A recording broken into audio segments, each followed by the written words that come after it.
โอ้แสดงมื้อนี้ฮักสวดไว้แล้วเนาะมื้อนี้เนาะ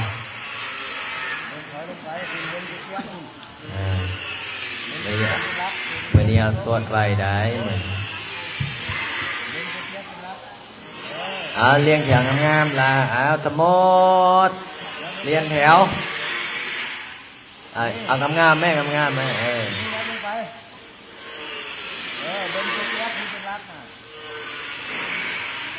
ตัวนั่งเนี่ยคือบอกสลับให้ทึกกันไหมถ้าผู้ใดสลับทึกกันนี่มีรางวัลพิเศษให้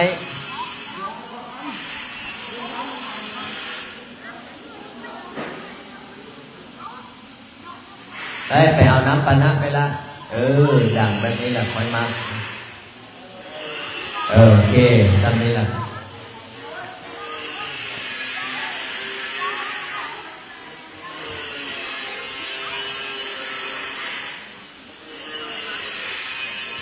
จุดใดน้อยก็กันจุดใดใหญ่ก็กันอันนี้นี่จะได้ขอคนหนึ่งหน่อยนึงผมก็แอบขอคนหนึ่งผมก็เดี๋ยวมาเช้าตัวปลาแน่นละบ่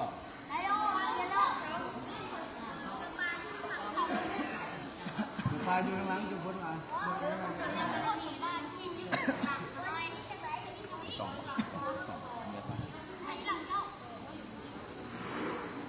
ยื้อว่าไม่เช้านี่ยื้อแล้วนี่จุดบนจุดปลานี่คืออะไรเอาไว้จัวฝนหน้าที่นะหน้าที่เอาคืออย่างนั่นอย่างกาแฟไหม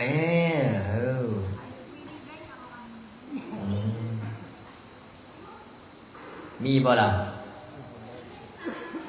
ฮะ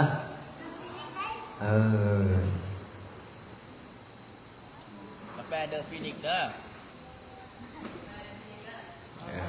ไปสององค์ก็พอแล้วไปสององค์ก็พอแล้วผีบ่รับทางแบบอ้ายเลย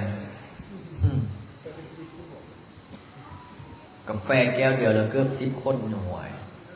อย่าบอกได้ไปแล้วก่อยกาแฟเบิ่งอาจารย์มักจุ่มแล้วเอามือจุ่มลงกันเปลี่ยนกรรมนี้แล้วโอ้สมพ่อจะเข้มๆอยู่แหละแต่โจรเป็นก่อยตอนนั้นก็โอ้นี่ไอ้กุ๊กจะเจ้าเขามาฟังอยู่ได้หัวไปนะไอ้กุ๊กจะเจ้าเขามาเบิ้งอยู่ได้หัวไปเสียงยังเสียงแดงบ่แม่นผู้ใดแบงบ่แม่นผู้ใดตะวันผู้ใดตะวัน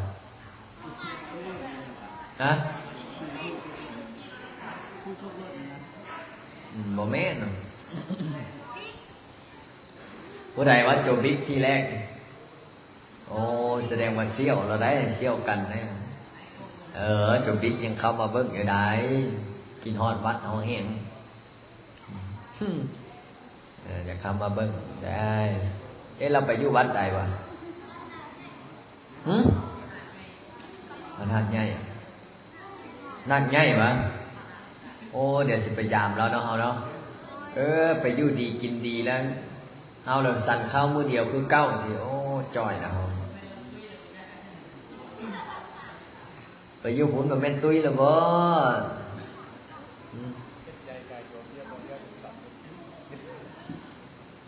โอ้น้ำอันนี้แซ่บได้โอ้บอกของผู้ใดเฮ็ดแซ่บๆนี่ผู้ใดเฮ็ดมื้อนี้มื้อนี้พิเศษได้มื้อนี้นะ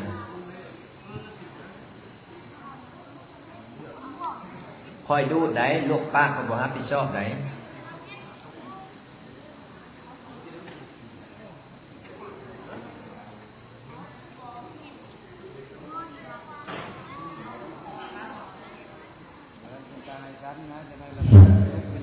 โอ้ตัวนี้คือแห้งแค่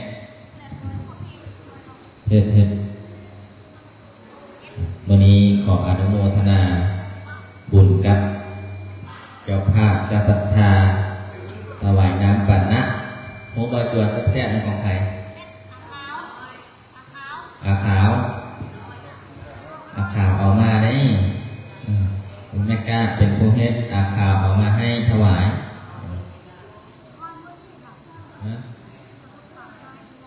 ค่อยๆสาดลงๆก่อนนะค่อยๆล่ะพระอาจารย์บ่ญาติเราพระอาจารย์ก็มี2 แก้วแล้วไม่ออกแน่เด้อให้ไม่ออกกินแน่เฮ็ด1 2 3 1 2 3เอาลงตามพวกมันอิด1 2 3 4โอเคพอละ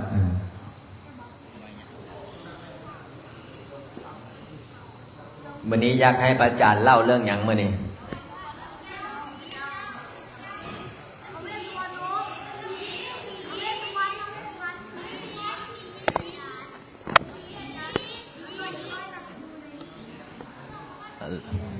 อยากให้เล่าเรื่องผีวะ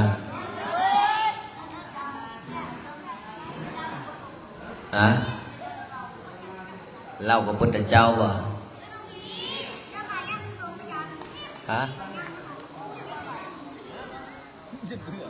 คำเศร้าเด้จะให้เล่าเรื่องอย่างละ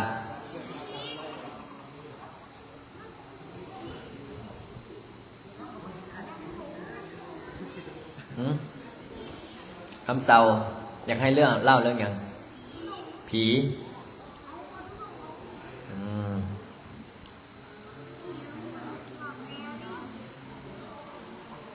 แล้วฝนว่าเฮ้ยป้าได้ย้อนคอยเว้าเร็วถ้าบอกมาสวดในศาลาสิแม่นวะถ้าบอกสวดในศาลาสิแม่นได้กู้ซาดแล่นเลยจะเจ้า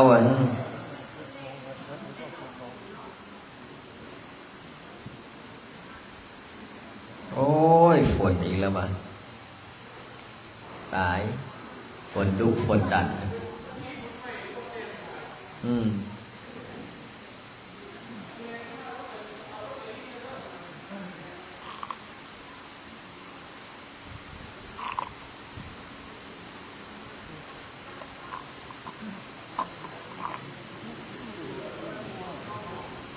โอ้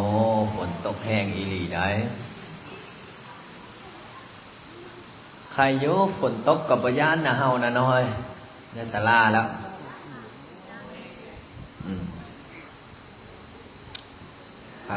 สิเฮ็ดจังได๋มื้อนี้เบิ่ง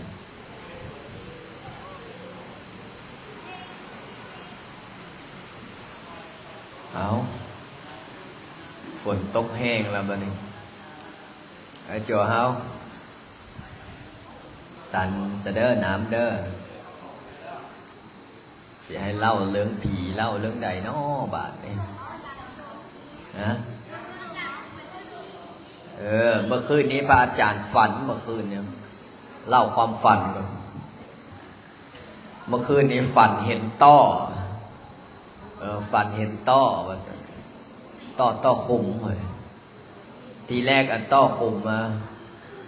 แต่ทีแรกอันต้อคุมมันก็อยู่ในหูมันพระอาจารย์เอาไม้ไปคว้าโอ้ต้อมันบินออกมาพระอาจารย์บอกไอ้จัวลี้แม่พากันไปลี้ตามต้อนี่เป็นยังไงต้อยัง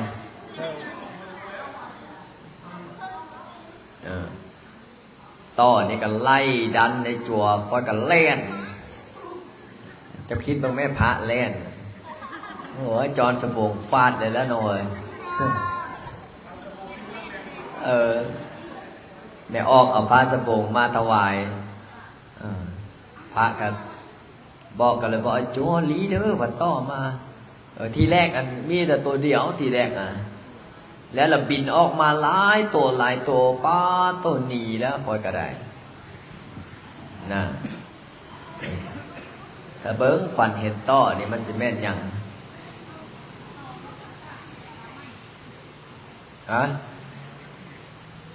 ฝนตกที่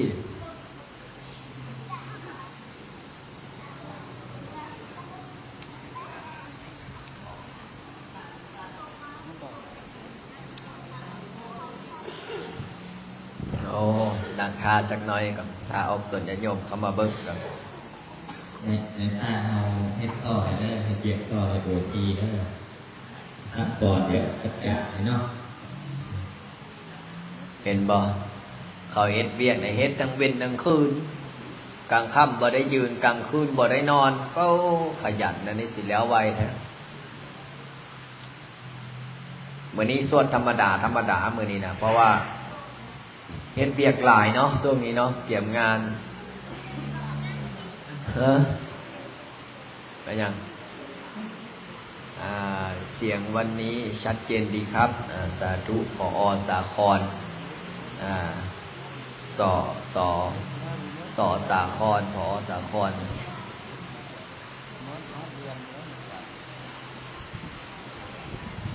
เอาก่อนอื่นเดี๋ยวให้ฟังเพลงพระจามแล้วก็ตำนิสกันว่าสิแก้ไขอันใดอา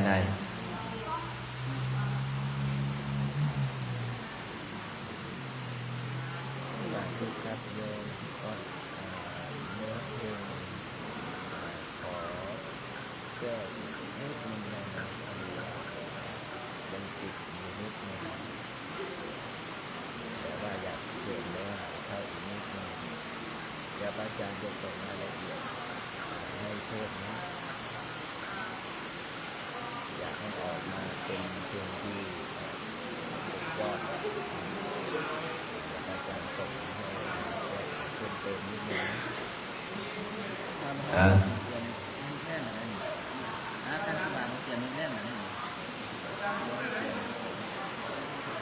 บังกร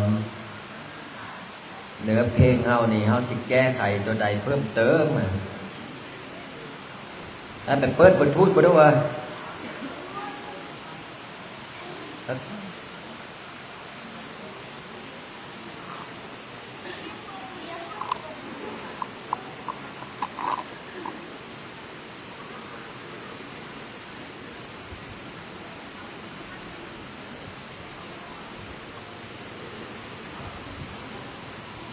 เอาฟังเพลงฟังลำมึงก่อนจะค่อยสวดมนต์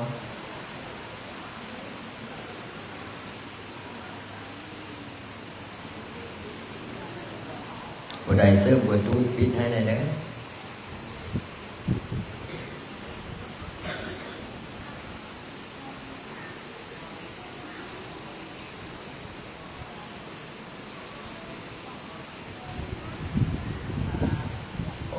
ฝนตกแห้งอีดีด้วยนี่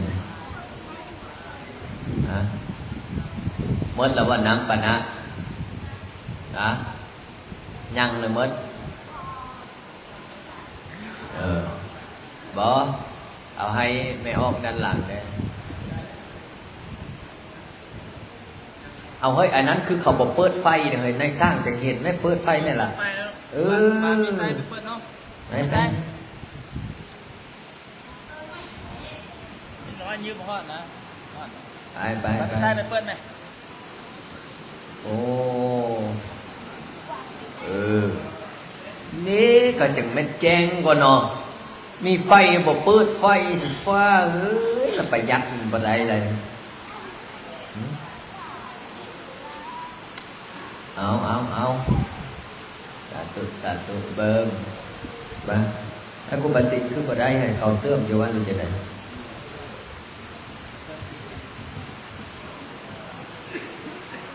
วันนั้นคิดเบอร์พูดแบบสร้างบ่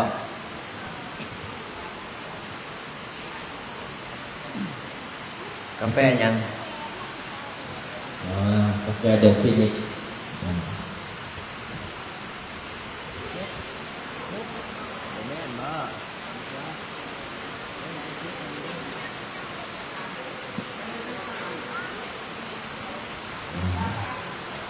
แม่นเนาะอ้ายเอ้ยปิดเปิดทูดทั้งนั้นให้อาจารย์ในเด้อ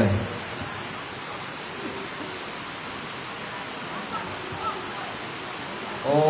ได้ย้อนแต่ฝนมื้อนี้ได้ย้อนแต่บ่ทึกมื้องานถ้าทึกมื้องานคนยังเว้าให้อาจารย์อีกแล้ว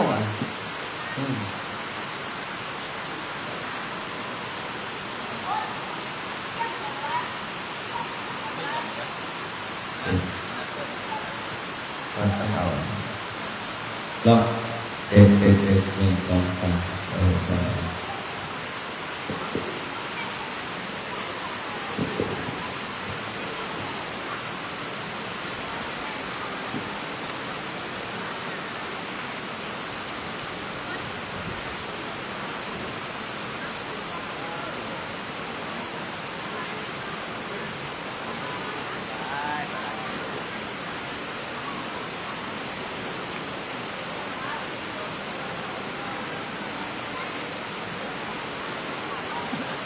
บ่ได้ซ้ำกูบ่น้อย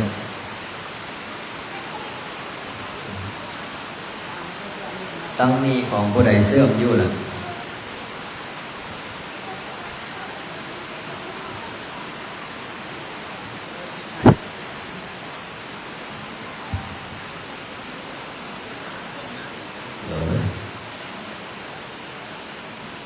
จำบ่ได้เบิ่งมันซื้อตัวใดได้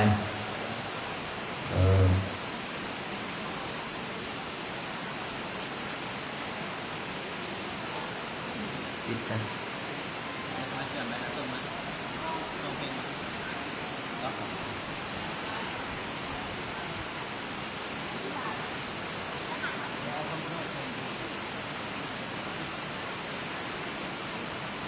เปิด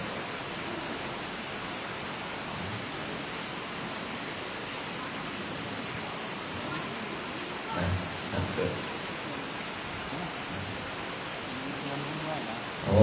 ฟังเพลงนะเด้อสบายดีพี่น้องสองฟังนาทีถึงเป็นเลิกดีเมื่อนี้ได้มากันที่ฟังทองลุงดีจังมีบุญน้ำกันจนดังมาหอปักป่าบุญนาเล่นนาพรังอีน้องได้มาเพิ่มบุญกลาบลงสามเชือกหน้าตาตัวใหญ่คงดังหอบใจช้ำช้ำน้ำพาทางโมาปลาปูนาดำดำยันจันจอมนานทีตั้งแต่มาขอเป็นลูกเป็นหลานชื่นดวงสองปลาจันสุดจิตโตสิโมวิริยังสิริทันโต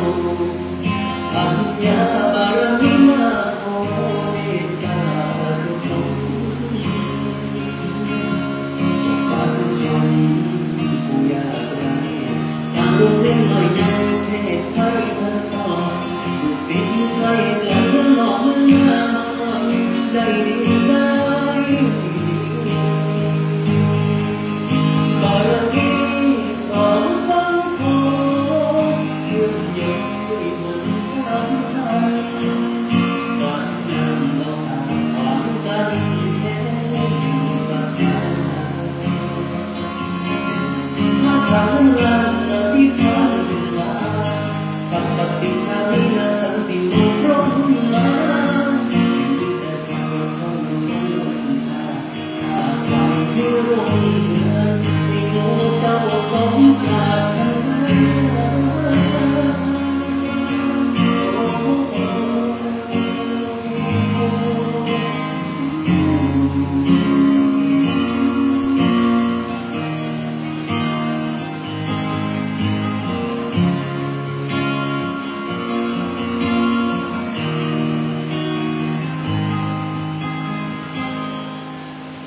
กล่าวอาจารย์สุจิตโตสิโมวิริยังสิริทันโตอภิญญาบารมีมาโอตาสุขสาธุชนผู้ยากไร้สร้างโรงเรียนใหม่แก่เทพไทยมาสอนลูกศิษย์ไกลไกลและนอกมันยาบ่นอนได้ดีบารมีสองพันโทชื่นยงด้วยบุญสัมพันธ์สร้างงานเราความดังแห่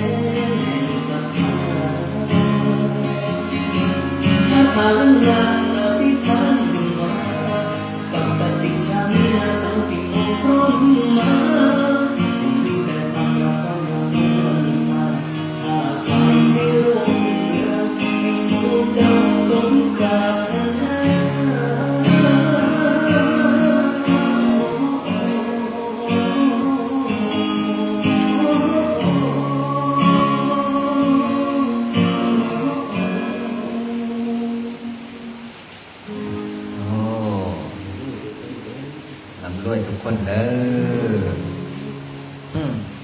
คักบัดนี้เขาสิแก้ไขจัวเดี๋ยวเปียกเอ้ยให้จักคะแนนละฮะโอ้มัน10มันเกินแต่พูด10มันเกินโพดนะเอาอย่างเอามาอย่างบักเก้าอันนี้ยังได้แก้ไขน้อยหนึ่งจดคิมเนื้อเพลงเป็นยังไงฮะเอาไม่แม่เอามาเอาจดคิมนะเอามา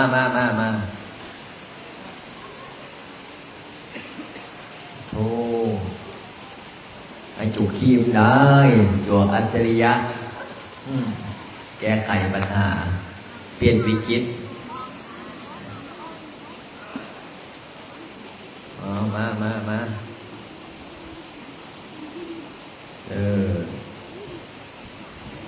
สิแกเอาให้เพลงนี้ดังๆสบายดีสองฝั่งโขงเอาเวียนกรรมเอาอันนี้ผิดจะต้องจับแบบนี้เด้อเอามันบ่มีเอาไว้อาสนะศึกษาคุณลูกแก้ไขบันไดได้ในนั้นก็ได้ในความคิดของเขาน้อยอยากเอาเขาดังๆไหมไม่ออกให้ได้ยินกูในความคิดของเขาน้อยแมนอยากให้มีเสียงพินเข้ามาจ้ะเสียงพินเลยโอ้เสียงพินกับเสียงอย่างนี้เสียงพินแล้วก็เขาห้องอย่างหรอเสียงพินกับเสียงแคนน่าจะมวนขึ้นอาจารย์นะน่าจะมวนขึ้นหลายเท่าโอ้แล้วเนื้อหาได้เอาเนื้อหามันแก้ไขบนใดได้รู้สึกว่ามันสั้นอาจารย์รู้สึกว่าเพลงมันสั้นเพลงมันสั้นโหดมันมวนอยู่แป๊บเดียวนะอาจารย์แสดงว่าหมอนี้มักอันไหนมันมวนอยู่แป๊บเดียวแล้วมันก็หยุดแสดงว่าต้องเติมเพิ่มอีกหน่อยเลยอาจารย์ให้โมเจ้าสมปรารถนาให้คนเอิ้นว่าเศรษฐีคนใหม่หน่อย แต่งใส่น้อยโอ้คักเอาซ้ำนี้แหละซ้ำนี้แหละอาจารย์ซ้ำนี้นะเอาโอ้ด็อกเตอร์คีมได้อนาคตข้างหน้านี่รอดไปแก้ไขเอาทีละอันแต่มันก็ม่วนอยู่เนาะคนเสียงเราม่วนเนี่ยจะได้ฟังไม่อีกโอ้ยติดใจเลยจนน้อยคอยเสร็จบาทนี่ฟังไม่ก็จะได้รหัสก่อนจากบ่ไล่ไปจื้อแก้ไขตัวใดเนาะบอกก่อนรหัสอาจารย์บ่ไล่ตัวใดสแกนหน้าจอก็บ่ได้แล้วของผมแม่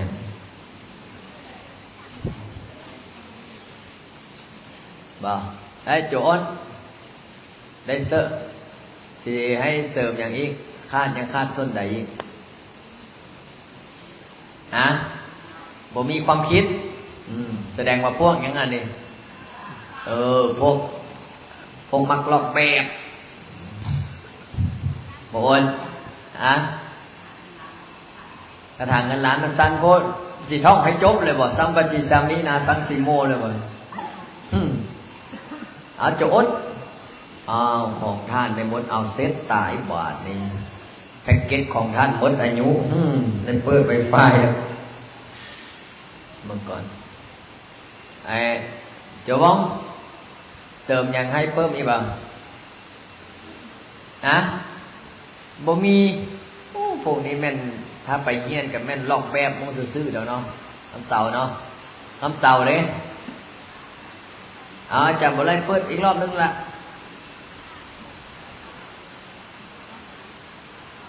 เราเมื่อก่อน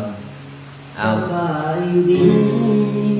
พี่น้องสองฟังนาทีถือเป็นเลิกดีเมื่อนี้ได้มาหอมกันพินทางนคร ลุงดินจันมีบุญน้ำกันจังได้มาหอปับป่าบุญนาวินนาคารานิน้องได้มาเพิ่มบุญกราบลงสามเทือหน้าพระเจ้าใหญ่องค์ดุลดังขอบใจช้ำช้ำน้ำพาทำโอนมากราบตูนาคาราองค์ดังอย่ามามีจันจอมนำหน้าที่ตั้งใจมาขอเป็นลูกเป็นหลานชื่อน้องสองลาอาจารย์สุจิตโตสุโตวิริยังสิริภาโร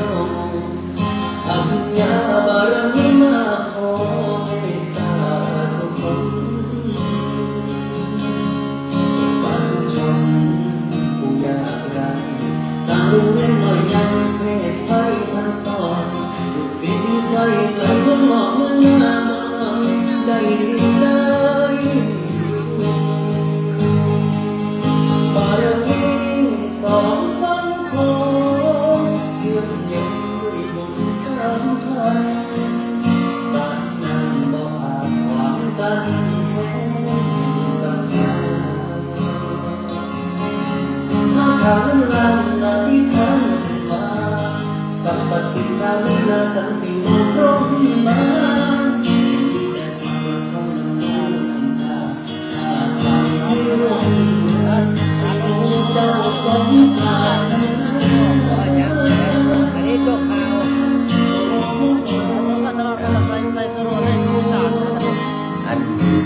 อันนี้โซ่ข่าวไหนยังบ่ทันแม่นแท้ไหน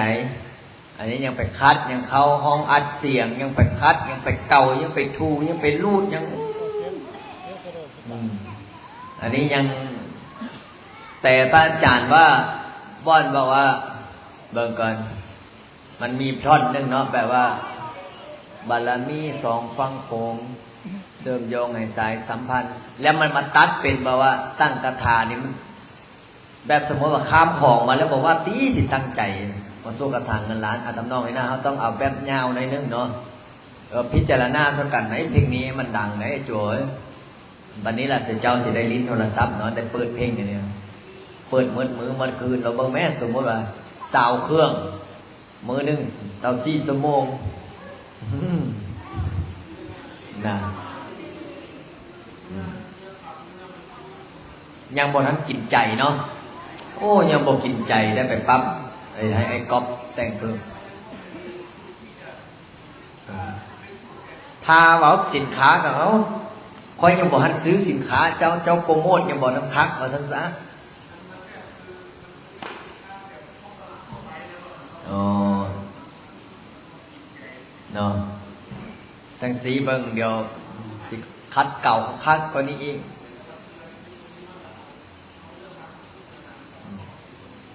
นั่นล่ะเดี๋ยวอันนี้สังวานได้ละฟังเข้าใจอย่าเบิ่งเด้ออันนี้สีก้อย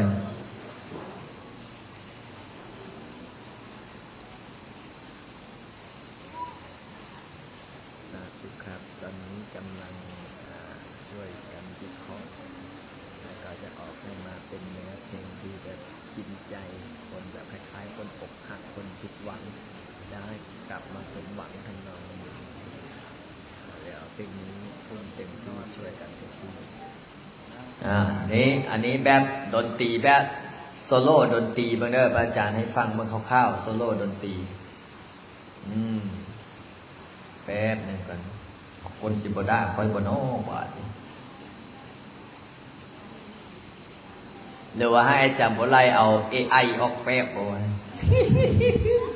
เก่งได้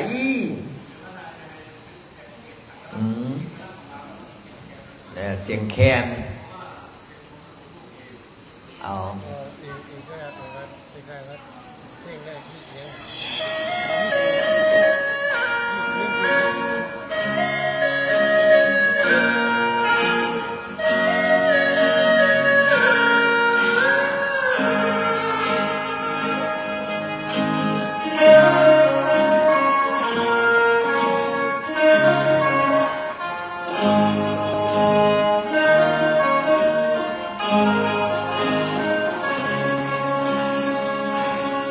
บายดีพี่น้องสองฝั่งนาทีถือเป็นเลิกดีมื้อนี้ได้มาพบกันถิ่นทางนครหลวงมีใจมีบุญกันจึงได้มาพบอยากเป็นนักเรามีน้องได้มาเพิ่มบุญญาสามเดือนหน้าเจ้ายังคงดังออกกันช้ำๆน้ำพาคำโผล่มาเป่านาคราชอย่ามาหนีกันจอมนาคีใจมันขอให้ลูกให้หลานเชื่อมโยงสอง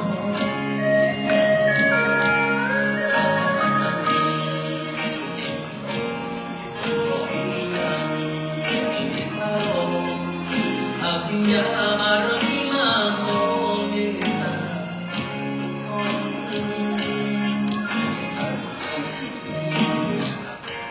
Sang viên nói nhanh để thay thân soi Thêm may lớn hỏi đây đi đây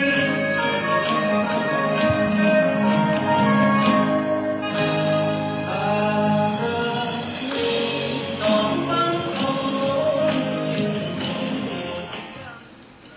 โอ้ไม่นี่มันบอกกินนะนั่นน่ะประมาณนี้แต่ก็ยังสิแก้ไขให้คัก AI ไม่แต่งครับ ๆหูแต่ว่าไอ้จัวฟังกับไอ้จัวร้องอยู่ในใจเลยนะ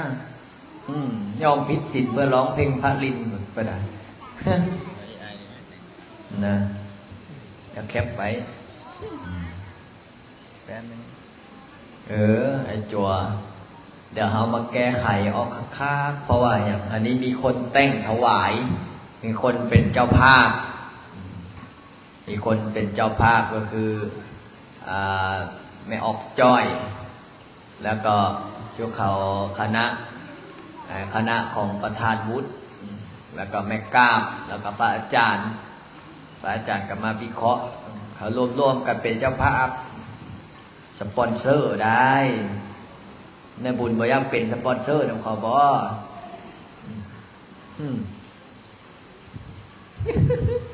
บ่ยอกซื้อๆนี่แต่ร้องเพลงคักๆแต่งอันนี้ยังบ่ทันแต่งแล้วได้เนี่ยเดี๋ยวให้อาจารย์บัวไล่เพิ่นให้ AI แต่งซอยไอ้แต่งซอยแล้วเอามาผสมเนื้อหาแบบคล้ายๆแบบคนอกหักแล้วมาสมหวังแม่เนาะเห็นบอกเฮาฟังเพลงอีหยังแล้ววะเพลงไอ้ตะก้อนพระอาจารย์บอกอันบวชเนาะเพลงตะกะแตสลดาไอ้หยังแล้ววะไม่ใช่แฟนทำแผนทำแผลไม่ได้นะประมาณนี้ได้ไปบอกจิมมี่ท่านบ่เฮ้ยบ่ท่านเนาะแล้วก็เพลงสิริพรอัมไพพงษ์สิริพรอัมไพพงษ์นี่เพลงอย่างน้อดังวะสมแล้วบ่ความฮักมันแม่นบ่ได้ออกตึกใจนะโอ้บ่ดูไม่ใหญ่ตึกใจนะก็เลยฟังเพลงคักๆเพลงให้มีเนื้อหาอันนี้เขาแต่งมากอะถ้าคิดเป็นเปอร์เซ็นต์กับ 80% แต่เขาอยากได้ 100% เนาะถือว่าเก่งได้เขาแต่งมานี่นะแต่เขาแก้ไขเขาออกมาดีๆเห็นบอกคือเขาแต่งเพลงหลวงพ่อสุริยันนะเพลงหลวงพ่อสุริยันมหาสารคามวัดวังน้ำเย็นแล้วก็เพลงของหลวงปู่สุริยันได้ไอ้กอดดาวร้องตอนนี้ยอดวิวโอ้หลายล้านวิวน่าจะ30 ล้านแล้วตอนนี้นะดังพิกซี่วิทเนี่ยคาถาพิกซี่วิทเฮาเนี่ยกระถางเงินล้านโอ้จังใดเนาะสิสู้คาถาพิกซี่วิทเขาบอกว่าแต่ก็เต็มที่เพราะฉะนั้นแล้วเพื่อให้มาออกมาดีเพราะว่าได้เฮ็ดแล้วก็เฮ็ดออกมาดีๆอย่าว่าจังสันจังสีเฮาคณะเอาเฮ็ดศาลาเนี่ยเฮาก็ยังเฮ็ดให้ดีๆเนาะอันนี้ติดแอร์บ่ได้ซื่อๆได้นี่นะท ถ้าติดแอร์ได้ติดฮอตแอร์อันนี้ติดบ่ได้อย่าว่าอย่างสันอย่างสีใดอันนี้ก็เอามาติดโซ่ข้าวซื่อๆได้อันนี้ไม่ออกเดี๋ยวยังได้เฮ็ดงามๆกว่าเก่าอีกได้ใสอันนี้ก็ให้ได้ใส่โซคาเอาไว้สักก่อนพอแล้วงาน เพราะว่าอาจารย์โบไลเอา AI ยิงปืดสร้างมาเจ้าคิดว่าแม่นเนรมิตได้อันนี้นะเนรมิตแหละเขาเห็นทั้งเวรทั้งคืนไอ้จั่วยังบอกอาจารย์ตั้งแต่อันนั้นมาเฮ็ดอาจารย์โบไลออกแบบมานี่ขน้อยยังไปสวดยุสลานนี่คักอยากให้เพลงเขาออกมาดีๆฟังแล้วอิ่มอกอิ่มใจคือพระอาจารย์ว่าไอ้โจฟังก็น้ำตาจะไหลมันห้องอยู่ในใจสบายดีพี่น้องสองฟังโค้งนะ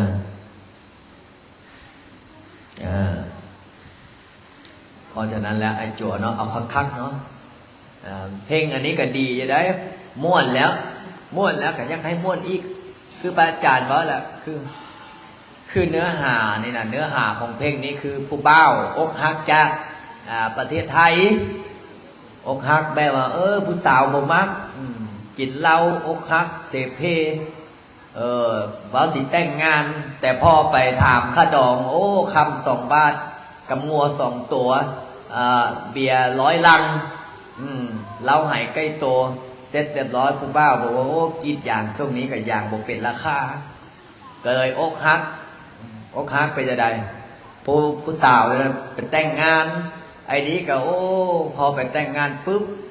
ถ้าอยู่เฮือนก็คือสิสู้นาสู้ตาเขาบ่ได้กับไทยในบ้านก็เลย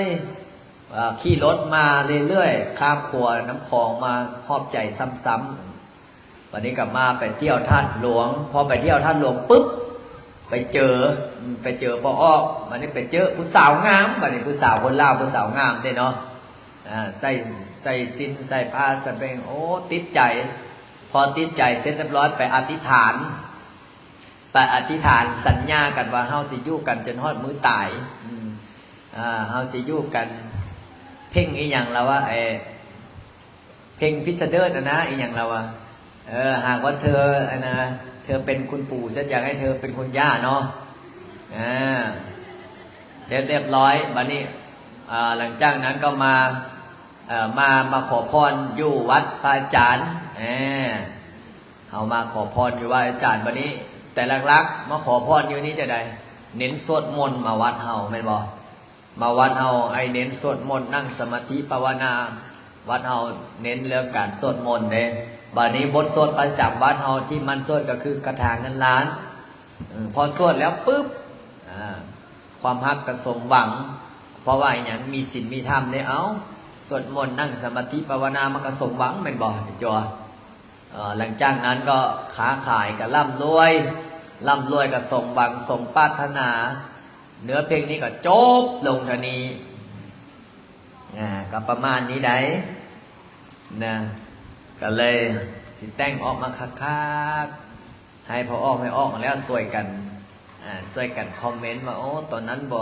ตัวนั้นเอาออกตัวนี้เพิ่มน้อยจิมมี่เนาะโจจิมมี่ช่วยจำบ่ไรเด้อตอนนี้นะให้ออกตัวนิยมได้ฟังแล้วแต่ก็ยังบ่ทันสรุปว่าเนื้อเพลงมันเป็นจังใดแต่แท้จริงมันก็บ่ยากแต่งเพลงเพราะว่าอย่างคู่มือนี่มัน AI มันง่ายเขาเขียนเข้าไปใน AI ปุ๊บมันออกมาเลยตอนนี้หลังจากที่ฟังเพลงแล้วเขาก็สวดมนต์บัดนี้เนาะพร้อมหรือยังเฮ้ยมีหนังสือหมดทุกคนบ่อ่านบ่มื้อนี้สวดมนต์แรงเด้อพิเศษมื้อนี้นะอยากสวดมนต์แปลบ่บ่ได้ซ้อมมายังมันหลงหน้าหลงหลังนะเจ้าเอ้ยโหบอกมื้อนี้สวดนะโมเมเนาะบางก่อนบางบ่เอานะโมเมเอาบทสวด7 ตำนานซะมื้อนี้สวดบท7 ตำนานบ่ได้แปลเอาหนังสือมาเด้อ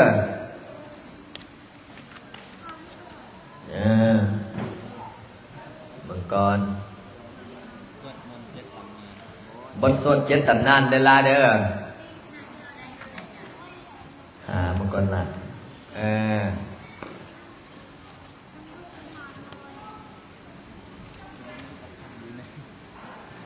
แต่บทสวด7ตำนานประตู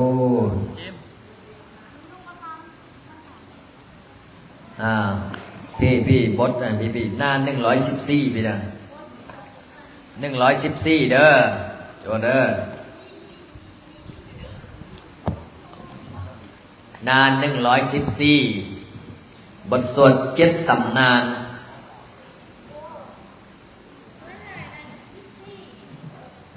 หน้าบทสวด14บทสวด7ตำนาน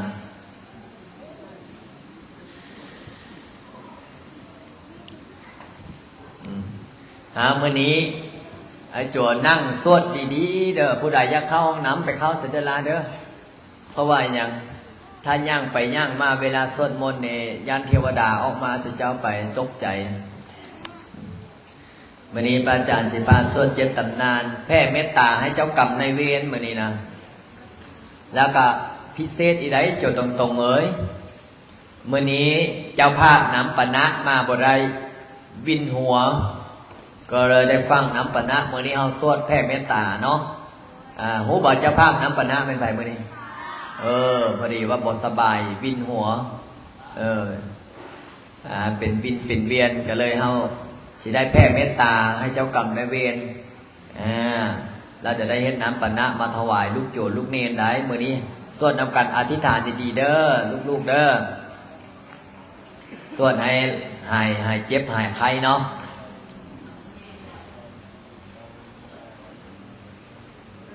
หน้าที่114ลูก114นะโมกันเลยกันนะท่านไม่เตรียมพร้อมไว้เลยมีอยู่ที่แม่อ้อมมีแล้วว่าหนังสือมีหรือยังแม่มีครบเนาะ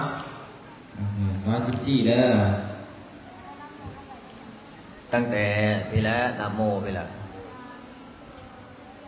เจอเนี่ยตั้งใจลูกเด้อให้เมตตาสู่7ตำนานอุทิศบุญกุศลให้เจ้ากรรมนายเวรเจ้าภาพเจ้าสัตว์ตาให้กับเจ้าอยู่ดีมีแห้งหายจากโรคภัยให้เจ็บพร้อม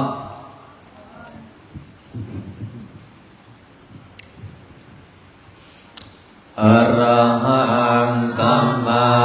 สัมพุทโธภะคะวะพุทธังภะคะวันตังอภิวาเทมิสวากขาโตภะคะวะตาธัมโมธัมมังนามัสสามิสุปฏิปันโนภะคะวะโตสาวกสังโฆสังฆังนามามินะโมตัสสะภะคะวะโตอะระหะโตสัมมาสัมพุทธัสสะนะโมตัสสะภะคะวะโตอะระหะโตสัมมาสัมพุทธัสสะนะโมตัสสะภะคะวะโตอะระหะโตสัมมาสัมพุทธัสสะนะโมตัสสะภะคะวะโตอะระหะโตสัมมาสัมพุทธัสสะพุทธังสรณังคัจฉามิธัมมังสรณังคัจฉามิสังฆังสรณังคัจฉามิทุติยมปิพุทธังสรณังคัจฉามิทุติย มปิธัมมังสรณังคัจฉามิ อิตติยามปิพุทธังคัจฉามิตติยามปิธัมมังสรณังคัจฉามิตติยามปิสังฆังสรณังคัจฉามิ ปานาติปาตาเวรมณีสิกขาปะทังสัมมาริยามิอาทินาทานาเวรมณีสิกขาปะทังสัมมาทิยามิอาเมสุเมสาจานาเวรมณีสิกขาปะทังสัมมาทิยามิโมสาวาทาเวรมณีสิกขาปะทังสัมมาทิยามิโสราเมรยมังสัพพะมาหัฏฐานาเวรมณีสิกขาปะทังสัมมาทิยามิสัพพะคะวะอะระหังสัมมาสัมพุทโธวิสัชนะสัพพันโนสุขโตโลกวิโตอนุตตรปุริสธรรมสารติสัทธาเทวมนุสานังพุทโธภะคะวะติสวากขาโตภะคะวะตาธัมโมสันตินิโกอาการิโกเอปัสสิโกโอปัญญิโกปัญจตังเวดิตาภวิญโยหิติโสปฏิปันโนภะคะวะโตสาวกสังโฆอุชุปฏิปันโนภะคะวะโตสาวกสังโฆญาญาปฏิปันโนภะคะวะโตสาวกสังโฆสามิติปฏิปันโนภะคะวะโตสาวกสังโฆยันติทังจัตตาลิปุริสายุคานิอันตปุริสัมปุคาลาเอสัมภะคะวะโตสาวกสังโฆอาหุนายโยปาหุนายโยทังกินายโยอัญชลียกานิโยอนุตตรังปุญญกิตังโลกัสสติอันสมันดาจังกวาริสุอันตรกัสสันตุเทวตาสัตตัมบังมุนิราสสะสุนันตุสักขโมกตังสังเคกาเมจารูเปกิริสิกรตเตจันตริเควิมานีเทียเปรเตจักขาเมตรุวนากานิเกยวตุมิเกเตโอมาจยันตุเทวาสรัทธรวิสเมยังกันดาปนางาม เตียนตันตาสันติเกยังมุนิวรวัจนังสาดาวเมสุนันตุธรรมสวนังกโรยัมปตันตาธรรมสวนังกโรยัมปตันตาธรรมสวนังกโรอายัมปตันตา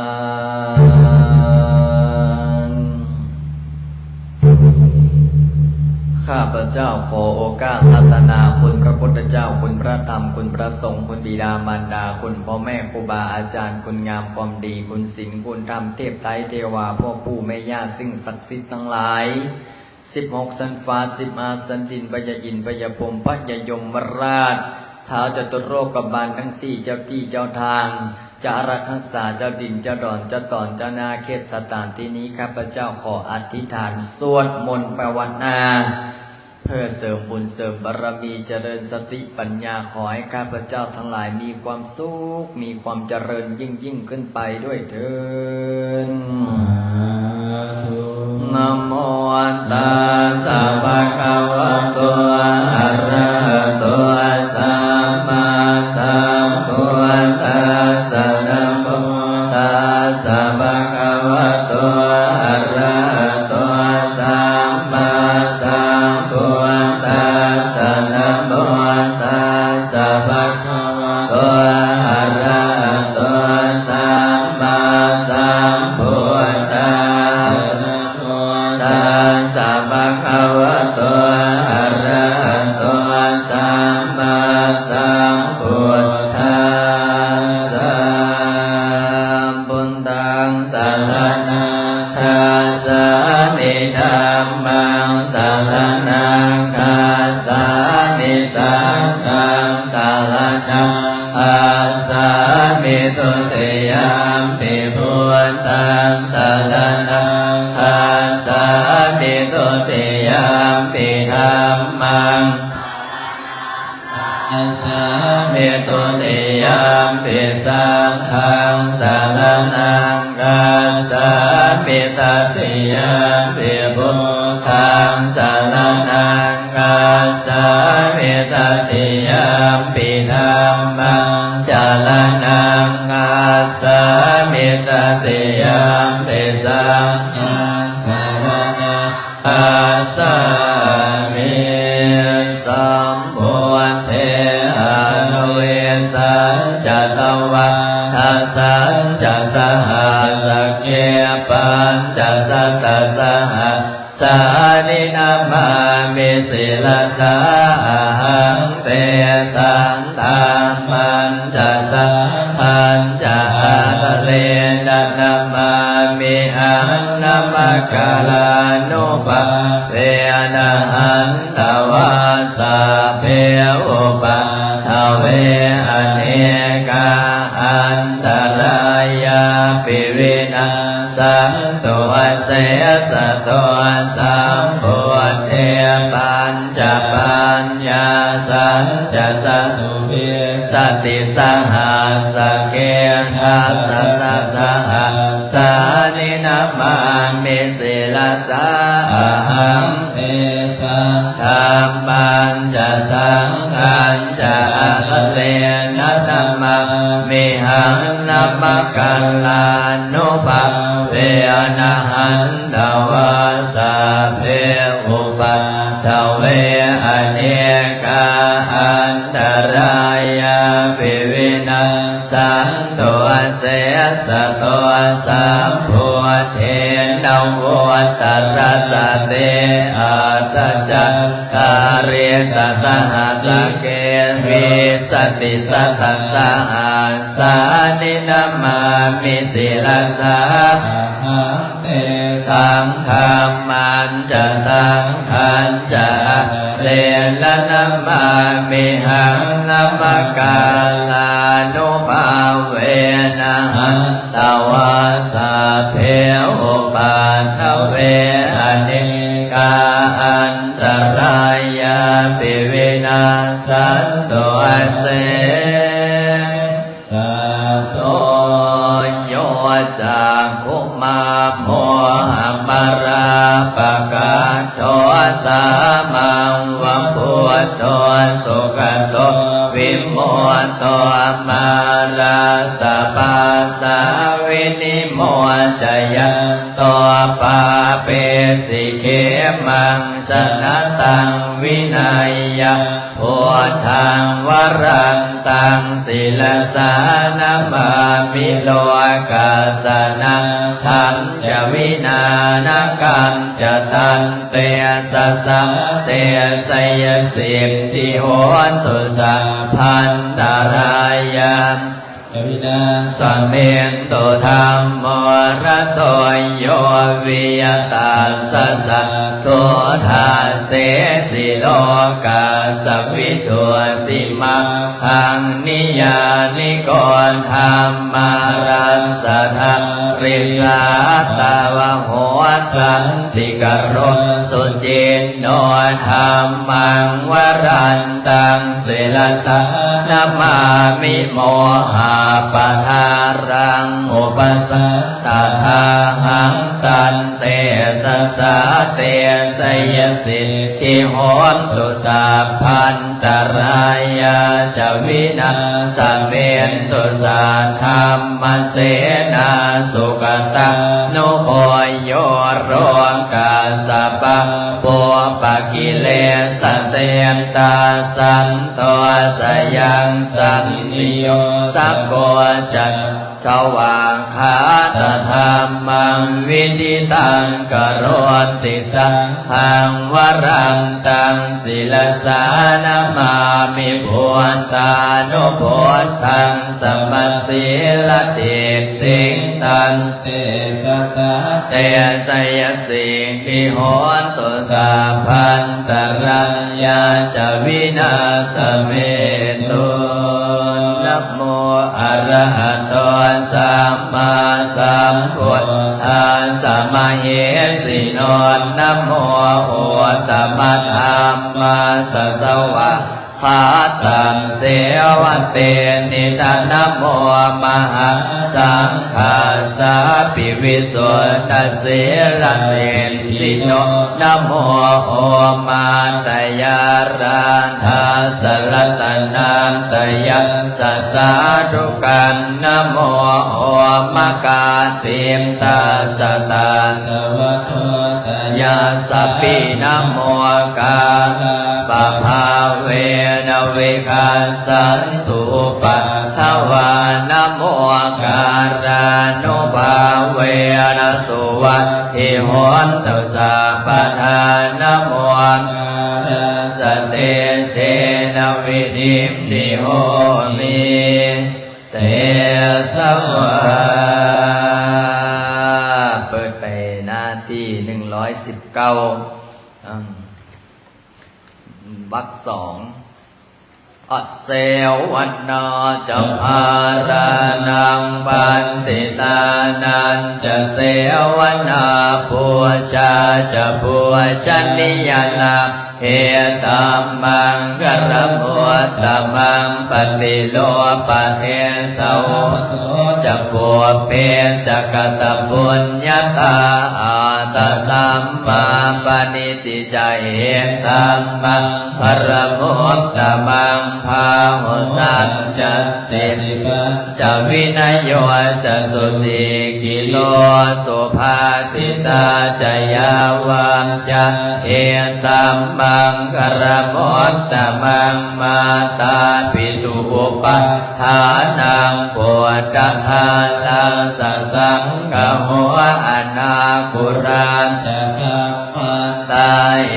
ตัมมังกรมุตตมังจะธรรมจริยาจะยาตกานันจะสังฆโหอนวัสสานิกามานิเอตัมมังกรมุตตมังอารติวิลติ ปะปะมาสปะนาจะสัญญโมอาปมาโทจะทัพเมสุเอตัมมังกลมุตตมังคารวจะนิวัตโตจะสันตัวเทียจะกตัญญุตกาเลนะธรรมัง สาวนา เอตัมมังกลมุตตมังคันติจะโสวัจจะสตาสมนานันตสนะกาเลนะธรรมาสากัจฉาเอตัมมังกลมุตตมังตโปจะพระมจริยาจะ อริยสั สั จ จจานัทาสนังนิพพานาสัสสิลิยาจะเอตัมมังกลมุตตมังพุทธสโลกธรรมเมหิจิตังญาสนกรรมปฏิอโศกังวิรสัต เท มังเอตัมมังกรมุตตมังเอตาติสานิกาตวัน สาภาตามา ปรสิกาสาปัสโตสุทิขัสสันติตันเตสัมมังกรมุตตมันติเปิดไปหน้า121ญาณีญาณีนับปวดตานิสัมมากตานิภูมานิ นิวายานิ วะอันตะลิงเขสะเพพุทุตาสุมานาภวันตุอโรปิสังกัจ จะสุ นันตุภาสิตังตัสสมายิภูตานิสาเมทสสะเพเมตังกโรธัมมนุสยาปัสสายติวาจรัตโตจารติเยปริงตัสสมาเยราคะมาตาตายังกินจิวิตังอินวะโหรังวาสังเขสวายาลัตนังปเนตังนันโนสมังอาทิตถากเตนะอิดัมปิพุทเต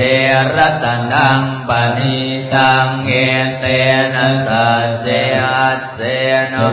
ติโหตุขยังวิลากังอมตังปเนตังยถาสคาสังกยมุนีสมัยโตนะเตนะตัมเม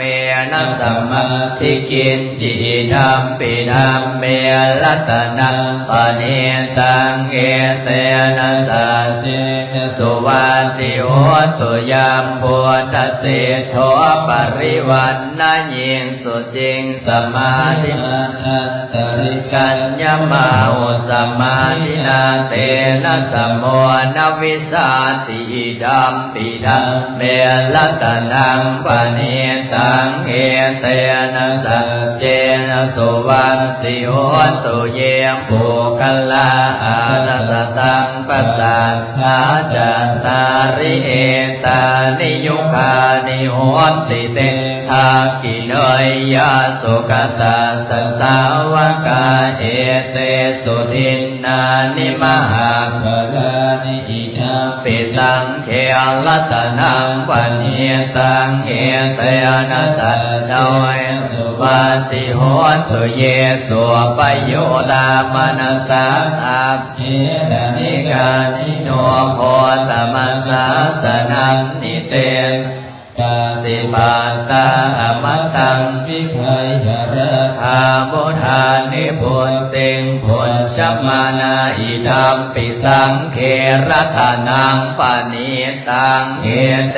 นะสัจเจนะสุวัติโหตุขีนังปุรานังนวังนาติสัมปวังวิราชเตย สามิเกภวะ สมิงเต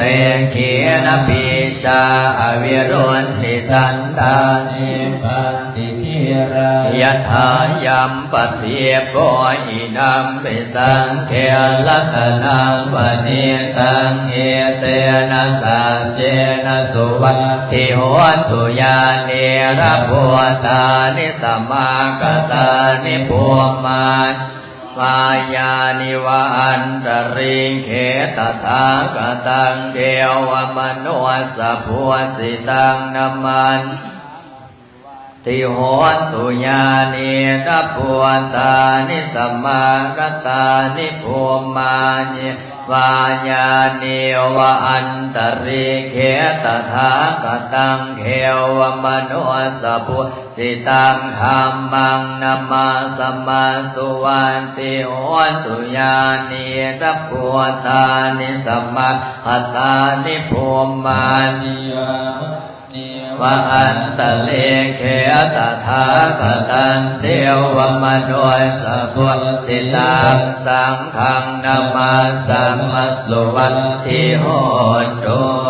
กัลนิยมาตะกุสเลนะยานตังสันตังปะทังอภิสัมมิทัสสะโกอุโสจะสุโสจะสุวัจโจจะสมุนอนาติมานิสันตุสัพโพ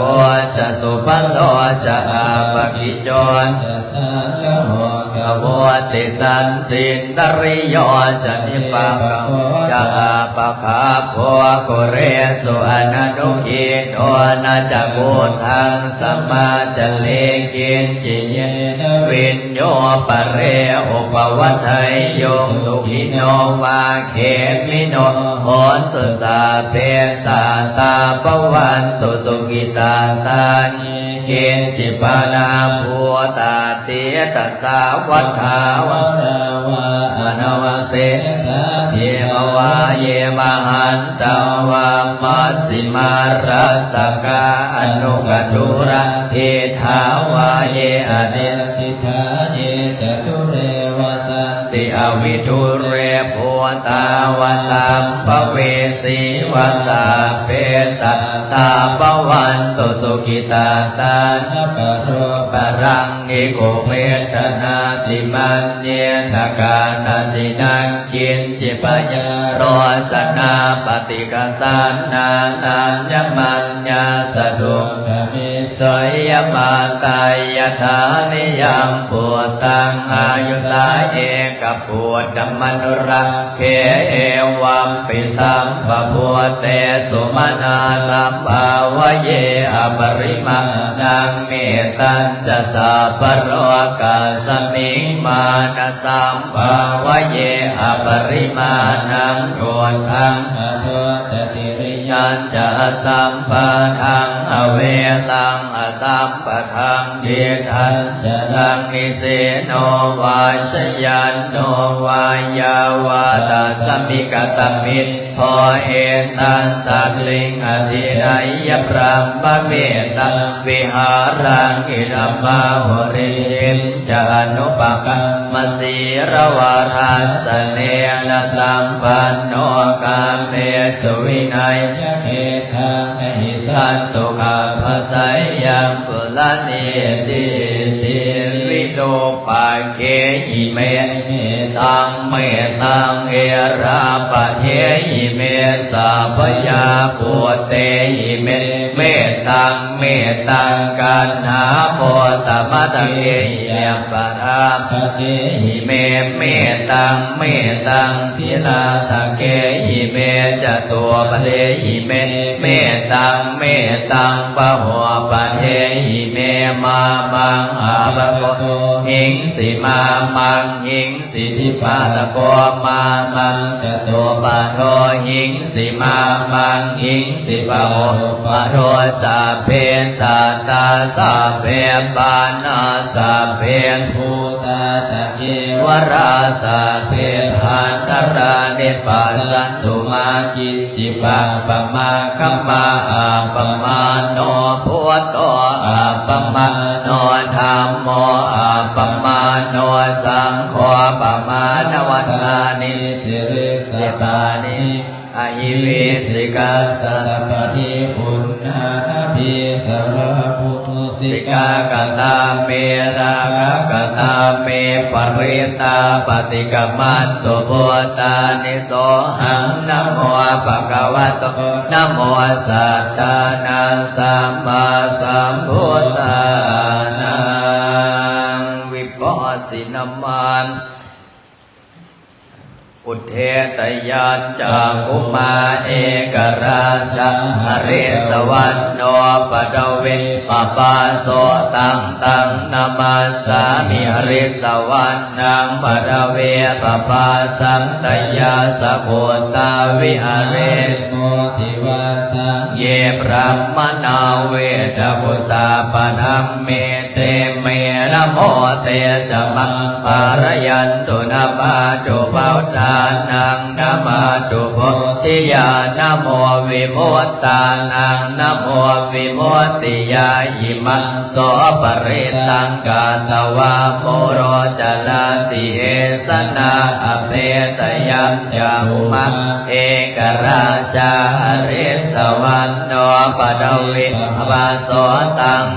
นามาสามิอริสวันนังปรเวปปาสังกยาสะโพตาวิหเรนันติงเยพระมนาเวทกุสาปนันเมเตเมนะโมเต ธรรมังปรยันตุ นะมาตุพุทธานังนะมาตุโพธิญาณนะโมวิโมตติญาณนะโมวิโมตติยาอิมังโส ปริตังกา ตวะโมโรวาสมกัมปะเย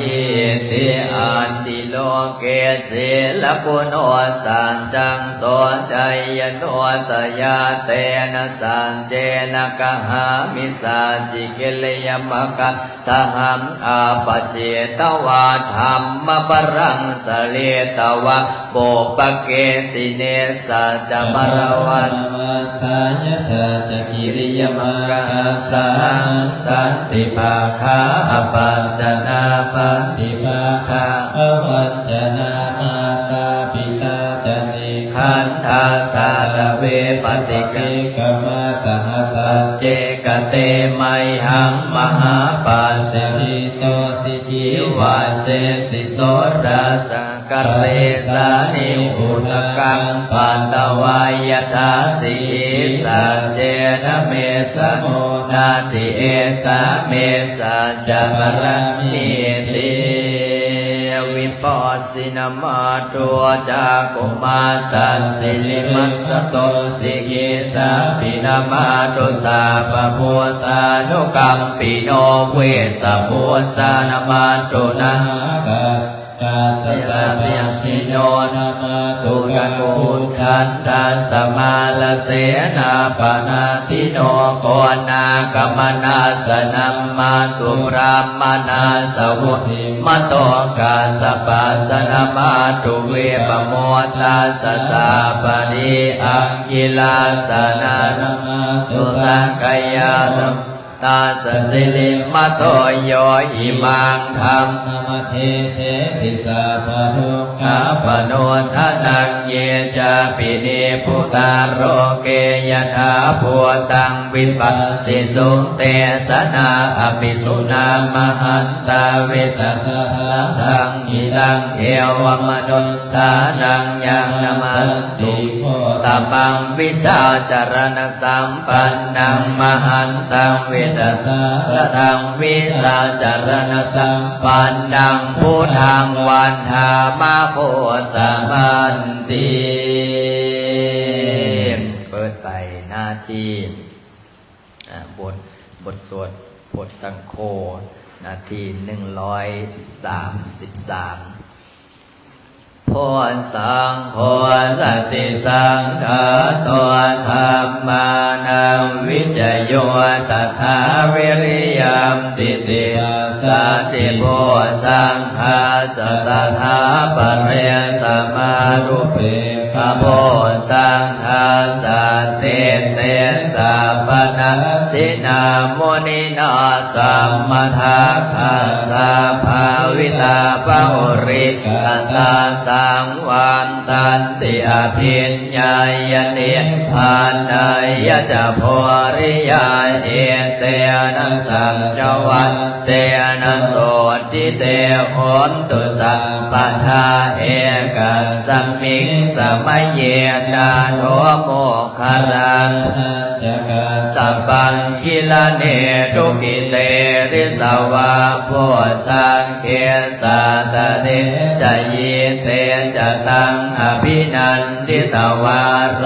คามุติงสุตะคะเนเอเตนะสัจจวาเสนะโสติเตโหนตุสาปทาเอกทัตธรรมราสาปิเคลันเยง กาปิริปิโต จนทานเหเรนตันเยวปนาเปตวันสารทังสัมโมริตวาจาพาทาตัมหาภูทาสิทานโสเอเตนะสัจวาเสนะสนติเตโหนตุสาปทาปหินาเตจาพาทาเตนัมนัมปิมาเหสินังมังคา หาต อิ ลิ เล เล สาวปานตานุปาติทัมตังเอเต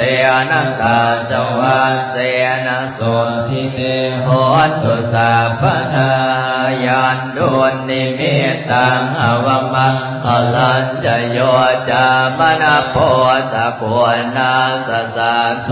ปา ปังกาโหทวน โสปินังอาการตังปุณานุภาเวนะวินาสเมตุยะทนนิเมตังอวมังกลัญจโยจามนาโพสกุณาสสะโทปาปังกะโหตุสุปินังอาการตังธรรมานุภาเว นาวินา สเมตุยันทนนิเมตังอวมังคลัญจโยจามนะโพสกุณาสสะโทปาปะกะโหตุสุปินังอาการตังสังฆานุภาเวนะวินาสเมตุตุงกัปปะตะจันนิโตคาปายาปะตะจันเน พายาโสกาปะ ตาจนิโสกาหุนตุสัพเพปิปานิโนเอตาวตาจาเมสัพพะตังปุญญาสัพพะตังเอเดวะอนุโมทันตุสัพพะจิชามินาสันติโมปมาจมหาเทวาสัพเพ ยะธา ปรายนติปมาจมหาเทวาภิลาภาภวันตุเมมหา ปุญโยมาราโภ ภวันตุเมมิเตบาโหอาติพุทธามะอาหุนะโมพุทธายะวิรัต นาโย เวลาโคดายังเวลาหิงสาวิรันอาสิวิรันอาสาวิรัน อิติโย พุทธัสสะมานิมามาพุทธัสสะสวะโหนสัมปติสามิเพ่งเพ่งมาปะอารึเรือสัมปติสามิ นาสันติโมภมะ กมหาเทวาสเปยคาปรายนติภมมาจมหาเทวาภิลาภาภวันตุเมมหาปุญโยมหาลาภภวันตุเมมิเตบาโหอาติพุทธามะอาหุนะโมพุทธายะวิรันายโยวิรโคนายัง วิรา อิงสาวิลาทัสเสวิลาทัสสะวิลาอิติโยปุณธัสสะ มานิ มามาปุณธัสสะสวะโหนสัมปติชามิเพ่งเพ่งมาปะอาลึกลึกสัมปติสามินาทังไสโมปมาสมหาเทวาสเป ยะธาติ ภมมาสมหาเทวาภิลาภาภวันตุเมมหาปุญโยมหา ลาโภ ภวันตุเมมิเตปะโออาติพุทธามะหุนะโมพุทธายะวิรัต โยวิราโภ โอนายังเวลาหิงสาเวลานาเสเวลานาสาเวลาอิริโยพุทธัสสะ มานิมามาโพ ทัสสะสวะโหนสัมปติชามิเพ่งเพ่งมาปะหาลึกลึกสัมปติสามิ นาสัน เสโมปมาจมหาเทวาสเปยคาปลายันติปมาจมหาเทวาภิลาภาภวันตุเมมหาปุญโยมหาราโภภวันตุเมมิเตปะโหอติพุทธามะโหนะ โมพุทธายะ ยาวิลานาโยวิลาโคนายังวิลาหิงสาวิลานาสีวิลานาสาวิลาอิติโยปุณณสัมมานิมามาปุณณสัสวะโหมสัมปติชามิเพ่งเพ่งมามารึสัมปติชามินาสังสีโมภมมาจะมหาเทวาสัพเพยกาปะรายันติภมมาจะมหาเทวาอาภิงมหาปุญโญมหาระโพภวันตุเมมิเตปะโหติธรรมะโหนะโมพุทธายะวิลานาโยวิลาโคนายังวิลาอิงสาวิลานาสีวิลานาวิลาหิริโยปุณณสัมมานิมามาปุณณสัสวะโหมสัมปติชามิเพ่งเพ่งมามารึสัมปติสามินาสังสีโมภมมาจะมหาเทวาสัพเพยกะปะรายันติภมมาจะมหาเทวาอาภิลัมมาภวันตุเมยมาปุญโญมาลาโภภวันตุเมมิเตปะโหติพุทธมะโหนะโมพุทธายะวิลานาโยวิลาโคนายังวิลาหิงสาวิลานาสีวิลานาสาวิลาอิติโยพุทธสัมมานิมาพุทธสัสวะโหมสัมปติชามิเพ่งเพ่งมามาเลอเลอสัมปติสามินาสังสีโมภมมาจะมหาเทวาสัพเพปะลายันติภมมาจะมหาเทวาอาภิลาภาภวันตุเมมหาปุญโญมหาราภภวันตุเมมิเตปะโหติพุทธมะโหนะโมพุทธายะวิลาวิลาโคนายังวิลาอิงสาวิลานาเสวิลาตาสาวิลาอิติโยปุณณสัมมานิมามาปุณณสัสวะโหมสัมปติชามิเพ่งเพ่งมามาเลอสัมปติชามินาสังสีโมภมมาจะมหาเทวาสัพเพยคาปะลายันติภมมาจะมหาเทวาอาภิลาภาภวันตุเมมหาปุญโญมหาลาโภภวันตุเมมิเตปะโหติพุทธมะโหนะโมพุทธายะวิราชโยวิรโกนายังวิราหิงสาวิลานาเสวิลานาสาวิลาอิติโยปุณณสัมมานิปุณณสัสวะโหมสัพปติชามิเพ่งเพ่งพาพาเลอเลออิติปิโสวิเศษอิเสเสพุทธนามิอิเวนะพุทธตัสโสอิโสตัมพุทธปิติอิติปิโสวิเศษอิเสเสพุทธนามิอิเวนะพุทธตัสโสอิโสตัมพุทธปิติอิติปิโสวิเศษอิเสเสพุทธนามิอิเมนะพุทธตังโสอิโสตัมพุทธปิติอิติปิโสวิเศษอิเสเสพุทธนามิอิเมนะพุทธตังโสอิโสตัมพุทธปิติอิติปิโสวิเศษอิเสเสพุทธนามิอิเมนะพุทธตังโสอิโสตัมพุทธปิติอิติปิโสวิเศษอิเสเสพุทธนามิอิเมนะพุทธตัสโสอิโสตัมพุทธปิติอิติปิโสวิเศษอิเสเสพุทธนามิอิเมนะพุทธตัสโสอิโสตัมพุทธปิติข้าพเจ้าระลึกถึงคุณพระพุทธเจ้าคุณพระธรรมคุณพระสงฆ์บิดามารดาครูบาอาจารย์จงมาดลบันดาลให้ใจของข้าพเจ้าจงรวมลงเป็นสมาธิพุทโธธัมโมสังโฆพุทโธธัมโมสังโฆพุทโธธัมโมสังโฆพุทโธพุทโธพุทโธ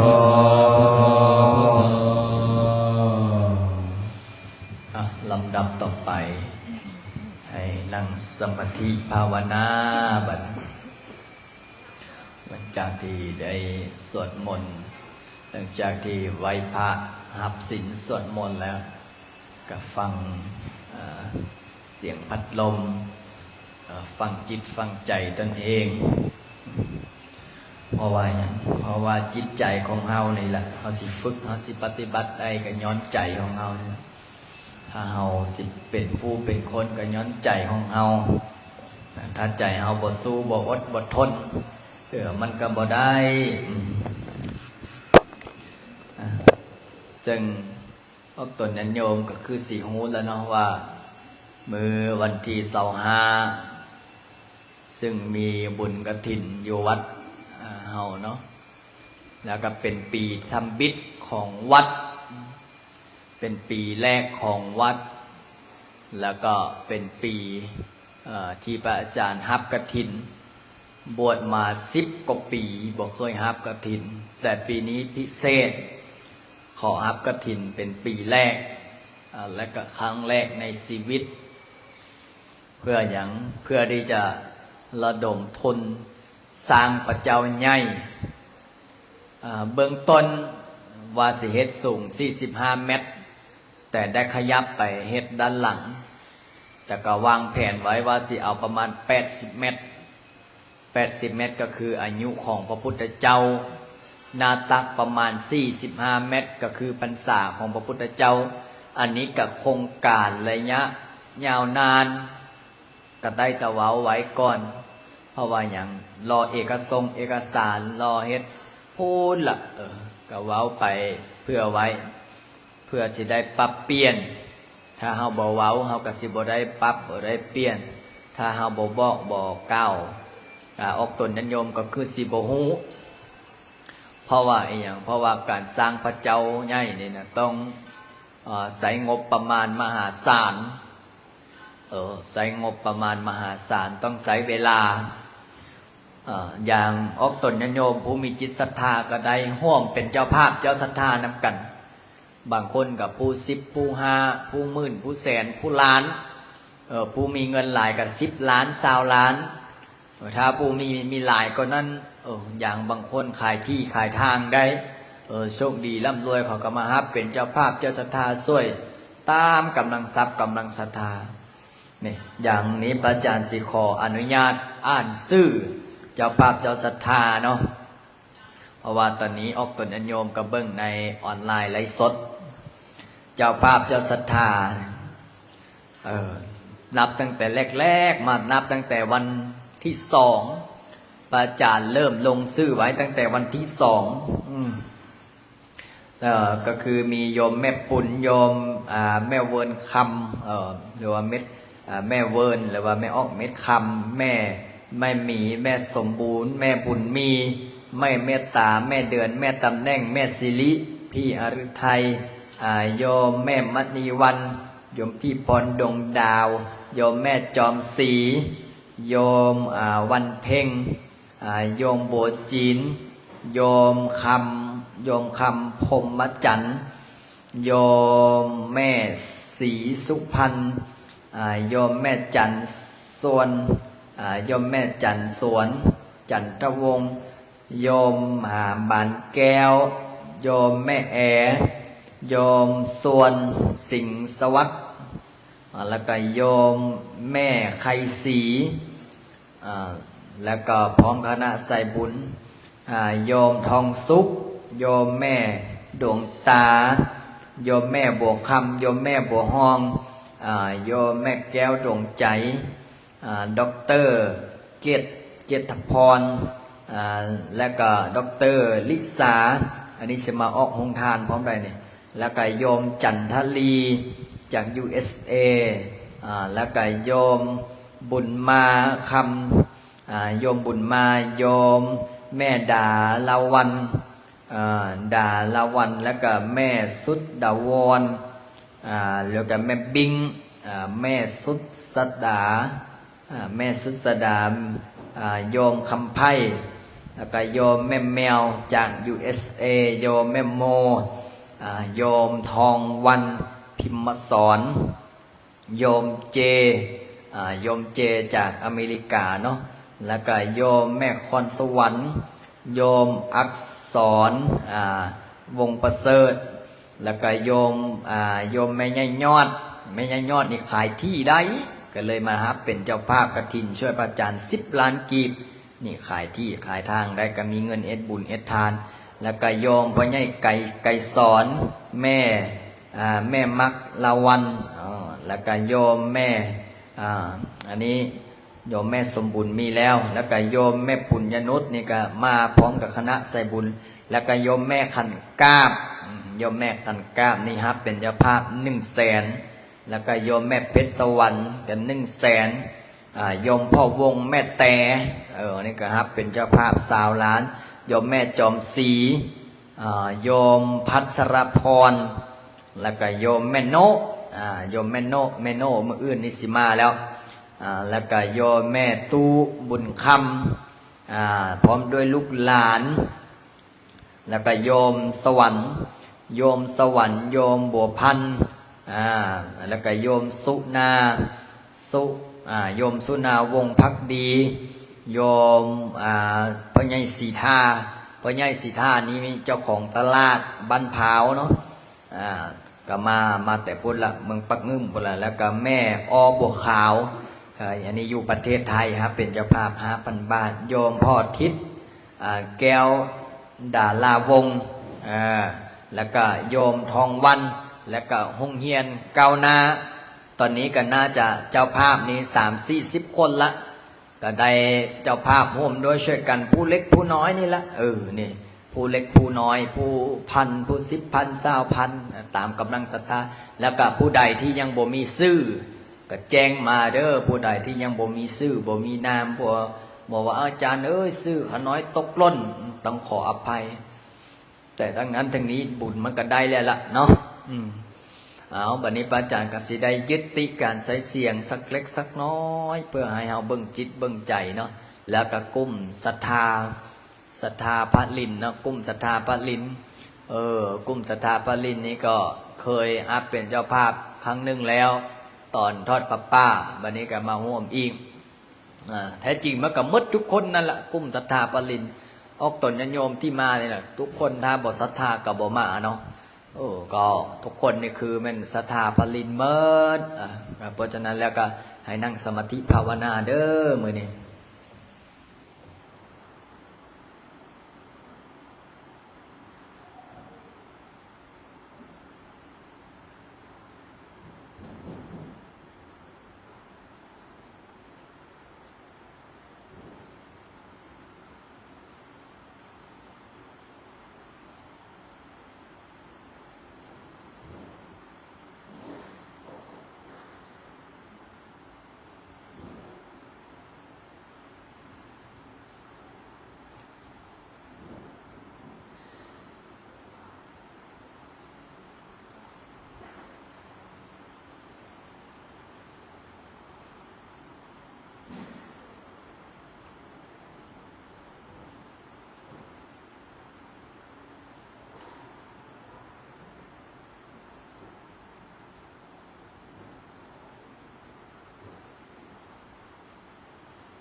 สมควรแก่เวลาเนาะแผ่เมตตาพร้อมๆกันสัพเพสัตตาสัตตาโหนตุอาเวลาเทวิโนขอให้สัตว์ทั้งหลายจงเป็นผู้บ่มีเวรต่อกันจงเป็นผู้ดำรงชีพอยู่เป็นสุขเถิดญาตังบุญยังบาลามัยอังสาเปภาคีภวันตุเตขอให้สัตว์ทั้งสิ้นนั้นจงเป็นผู้มีส่วนได้เสวยผลบุญอันที่ข้าพเจ้าได้บำเพ็ญ ระหังสัมมาพุทธังภะคะวันตังอภิวาเทมิสวากขาโตภะคะวะตะธัมโมธัมมังนัมมัสสามิสุปฏิปันโนภะคะวะโตสาวกสังโฆสังฆังนามามิ ต่อไปคณะสงฆ์กับพระประธานสงฆ์กับพระประธานสงฆ์ก็เพียงกัน อัญชลีวันทาอายุ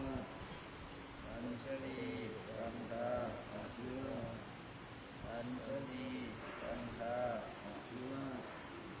อัญชลีวันทาอัญชลี ต่อไปสำนักเองลูกตัวลูกนี้พร้อมเพียงกันหนึ่งสองสาม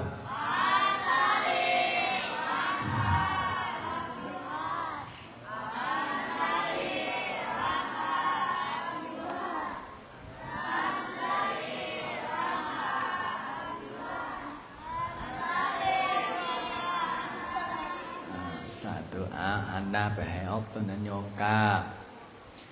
หนึ่งสองสาม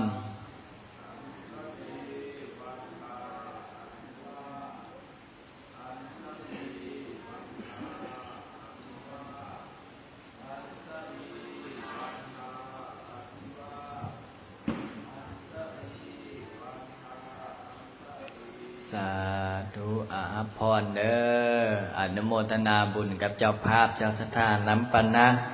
มื้อนี้แม่กาบเป็นเจ้าภาพน้ำพนะแล้วก็แม่สมบูรณ์เนาะไม่ใช่สมบูรณ์เนี่ยโอ้ยมาคู่มือ